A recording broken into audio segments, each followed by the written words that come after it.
Vale. ¿Crees que realmente existe el cambio climático? Yo estoy seguro de que existe. O sea, ¿consideras que es un problema real? Yo creo que sí, yo me fío de lo que dicen los científicos, de lo que está pasando. Es decir, los glaciares menguaron kilómetros, los polos se están derritiendo, el nivel del mar y la temperatura de los océanos está aumentando, las estaciones se están descolocando en el tiempo, quiero decir, no siguen, los fenómenos meteorológicos se están extremando, cada vez hay o bien sequías tremendas o bien inundaciones, huracanes y demás historias. Entonces, yo creo que sí, que hay elementos suficientes como para creer y preocuparse por el cambio climático, desde mi punto de vista. ¿Cuál crees que es el camino para poder llegar a frenarlo? ¿Crees que está en manos del pueblo solamente o es algo más general a nivel ejecutivo y de la sociedad? Yo creo que son los dos planos. El problema, el fundamental obviamente, es el que está planteando la Greta Thunberg, esta de Suecia. Es decir, son los políticos los que tienen más poder como para revertir, cambiar y modificar determinadas prácticas que se están llevando adelante.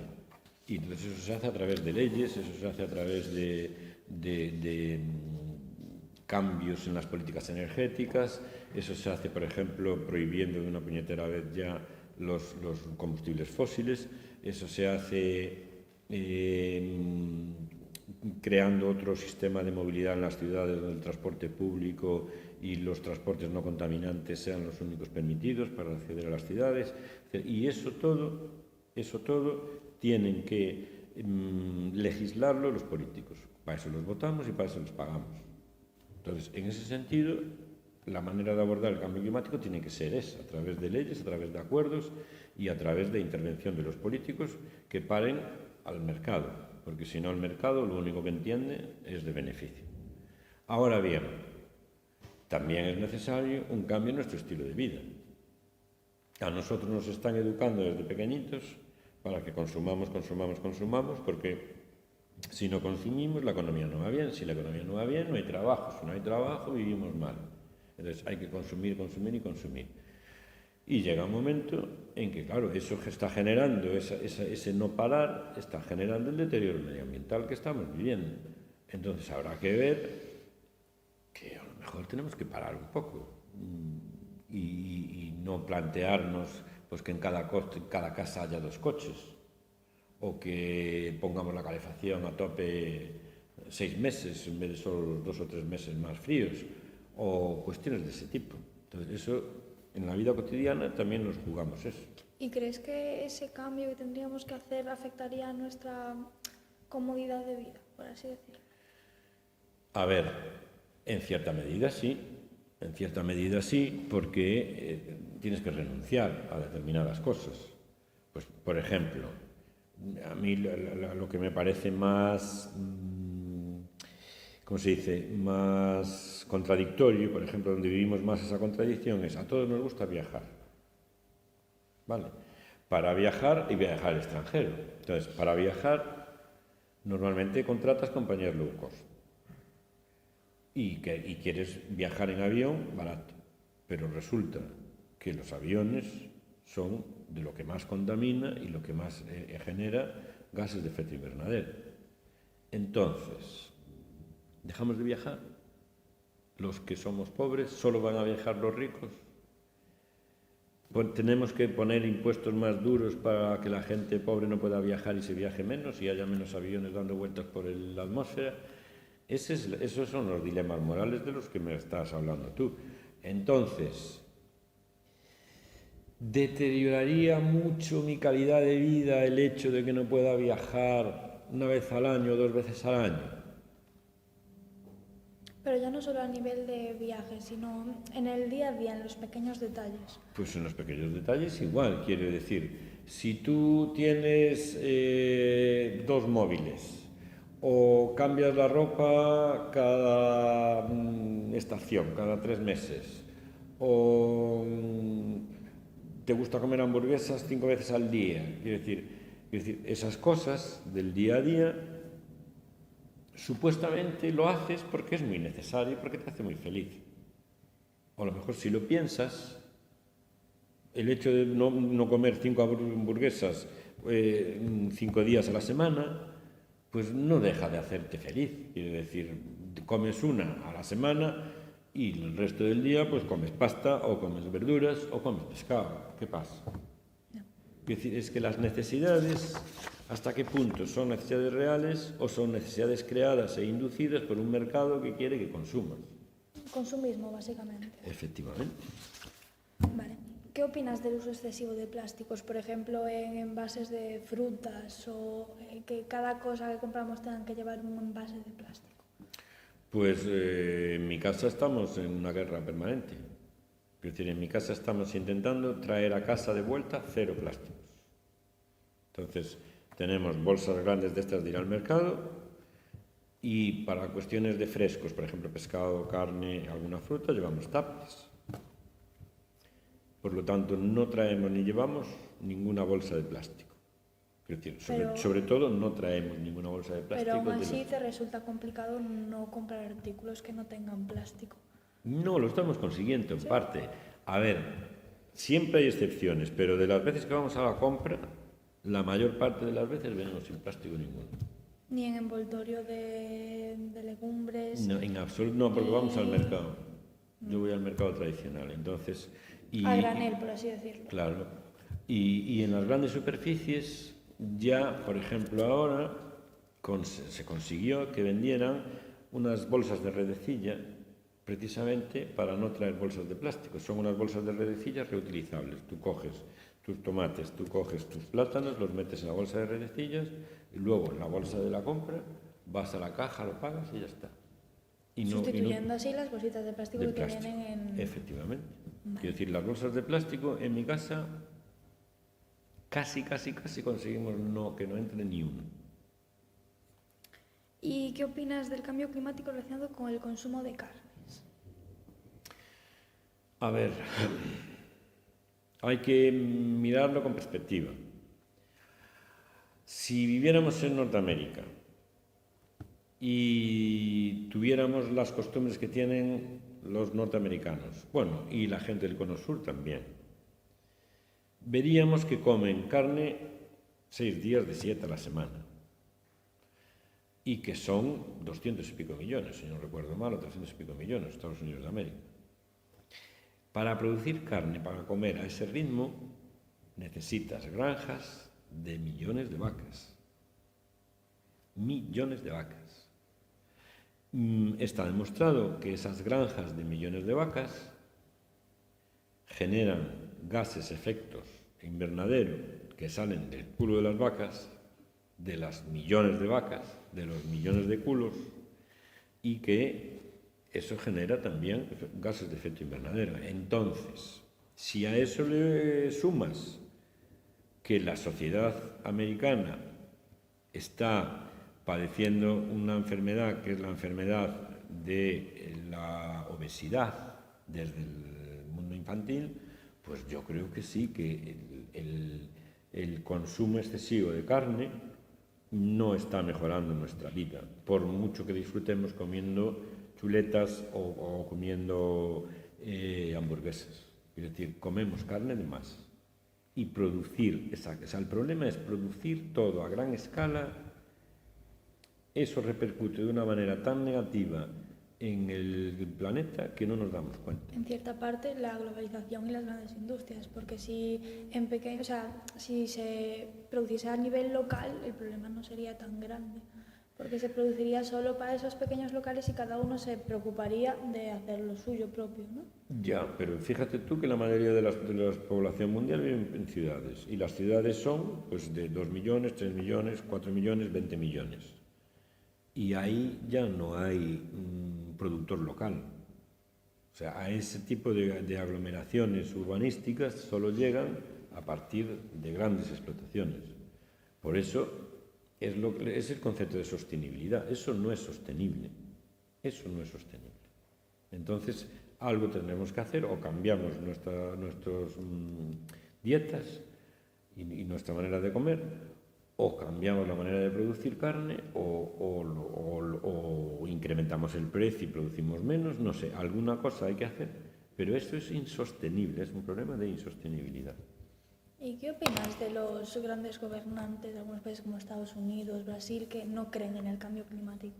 O que creen pero que piensan que es una estupidez, que no hay que hacer nada al respecto. Yo creo que eso es una pose que ellos tienen que defender asesorados por su equipo correspondiente.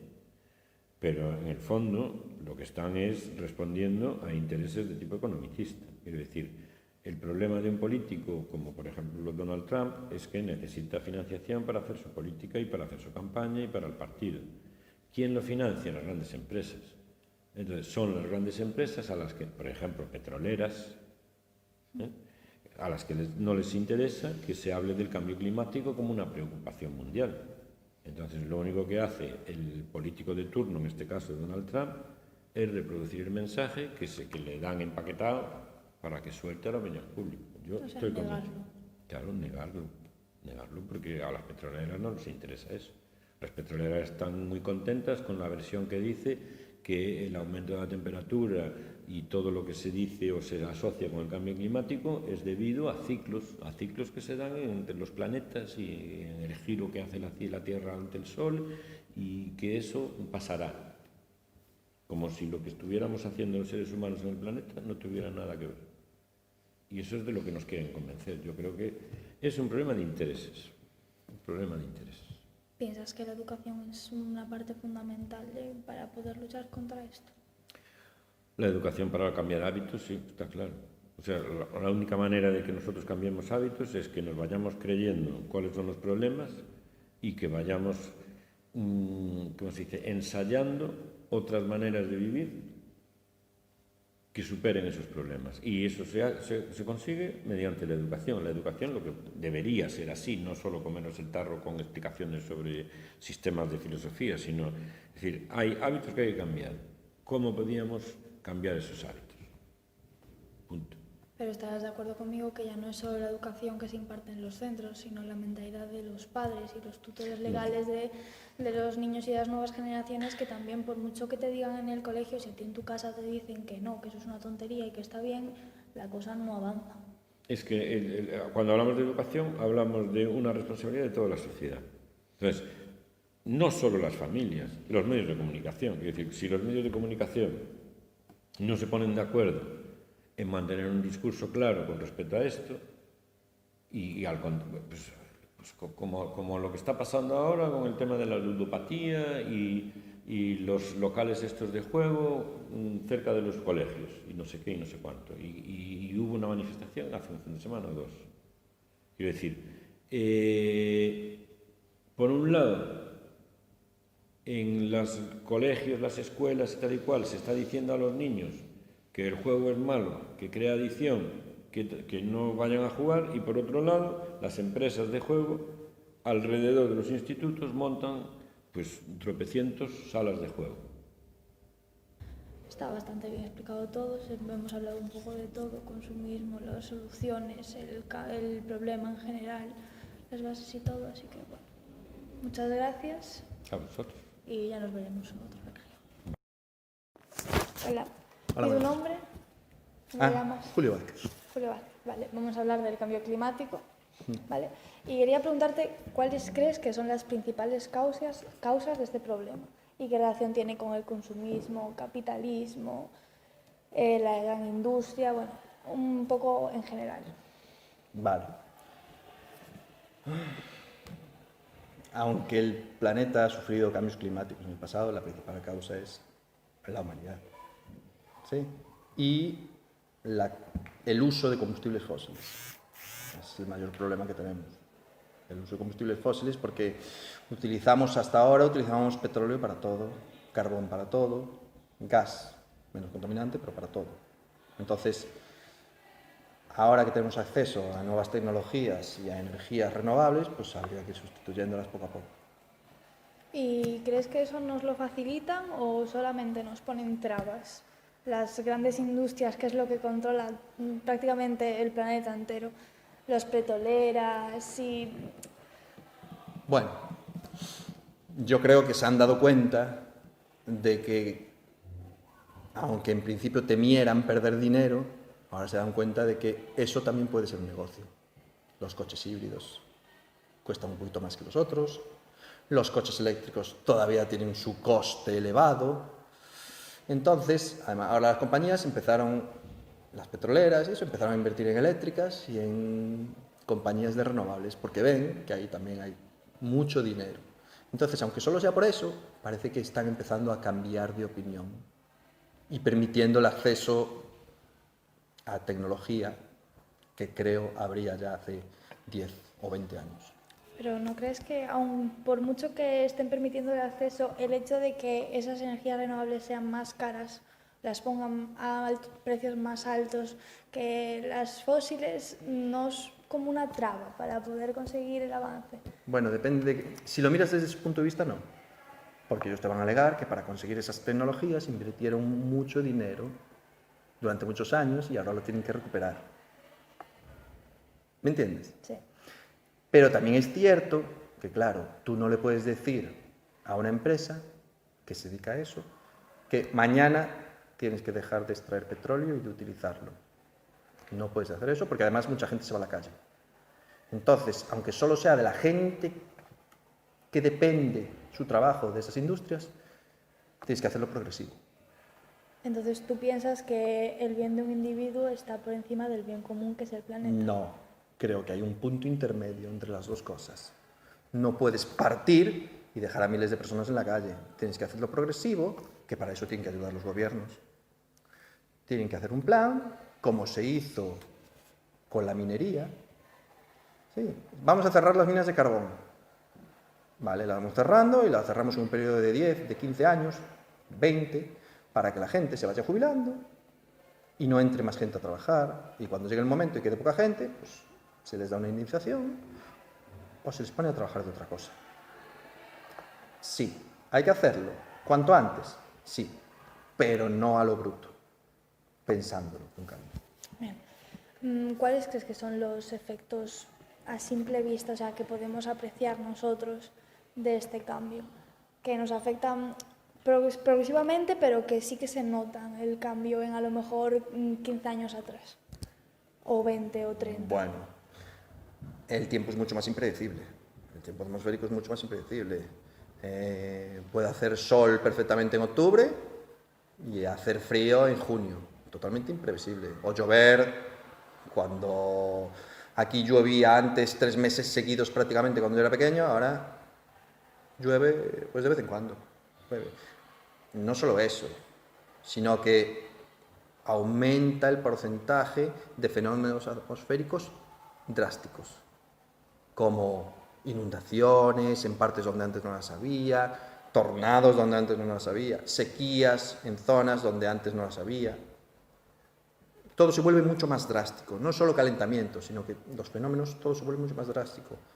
Y el problema de que suban un poco las temperaturas es que te expones a que organismos que antes no sobrevivían donde vivías tú, porque no había esas temperaturas, ahora sí.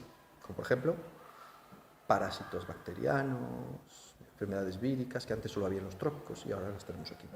Y eso te toca a nivel personal, por supuesto. Vale, ¿y las soluciones que tú ves, crees que es más a nivel individual o por parte de los gobiernos y de las industrias? Tú a nivel personal puedes hacer algunas cosas, pero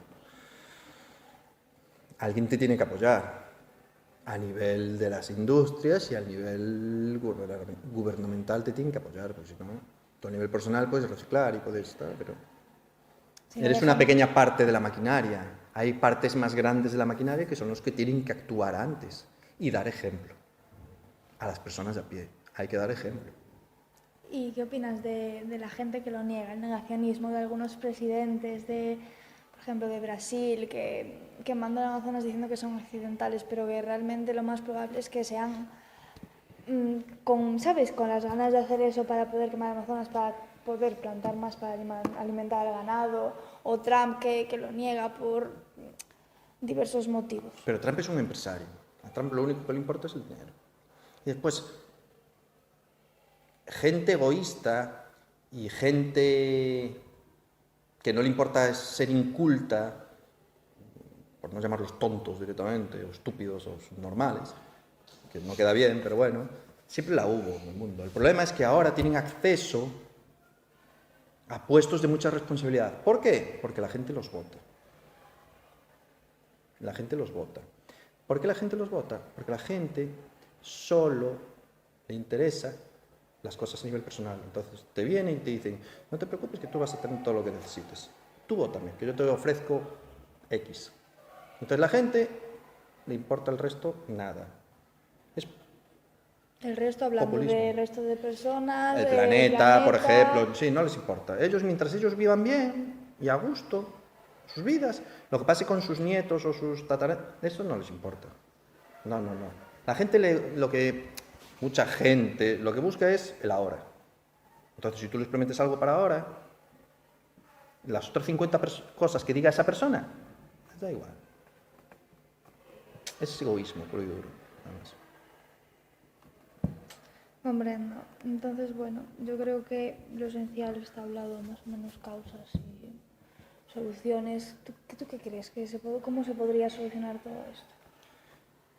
La respuesta no es fácil, porque si fuera fácil, cualquiera lo habría puesto sobre la mesa ya, e incluso se habría hecho. A nivel personal puedes hacer cosas, puedes reciclar, puedes comprarte un coche eléctrico, pero todo lleva un coste, y hay gente que no se puede permitir ciertos costes. ¿Todos de acuerdo? Volvemos al tema de los costes, pero por ejemplo reciclar no es tan costoso. O que los supermercados no pongan plástico en las frutas. Tampoco veo yo que sea tanto coste, porque además las tienen en otro lado, en cajas. No veo que sea tanto coste. Ahora, si los grandes no te dan ejemplo, la gente se desilusiona. ¿Por qué? Porque yo puedo evitar echar 1 kilo de plástico al contenedor, pero ves que el supermercado al lado llena 3 contenedores por la mañana y otros 3 por la tarde. Entonces la gente se desilusiona. Lo que hay que hacer es decirle a la gente que lo que consiga le va a afectar ahora mismo. Por ejemplo, a ti te digo, si te portas bien durante el curso, al final de año te subo la nota. Pero como es al final de año, se te olvida y tal. Ahora sí te digo, si me haces un trabajo esta semana, al final de esta semana te subo medio punto la nota de este trimestre. Y entonces lo haces. ¿Verdad? Pues esto pasa lo mismo. Si ves que hay efectos, que se producen efectos ya, ahora mismo, que sean el dinero de la gente te hace caso. Si te dices que dentro de 50 años va a subir 5 centímetros el nivel del agua, no, porque como ellos a lo mejor ya no están aquí, les da igual. ¿Es triste? Muy triste. Muy triste. Hay mucha gente que dice que ya no se puede hacer nada, pero siempre se puede hacer algo. Bien, pues yo creo que hasta aquí podríamos finalizar. Llevamos ya 10 minutitos. Jesús, Dios mío. Muchas gracias por atendernos. De nada, a vosotros. Y nada, pues ya nos veremos.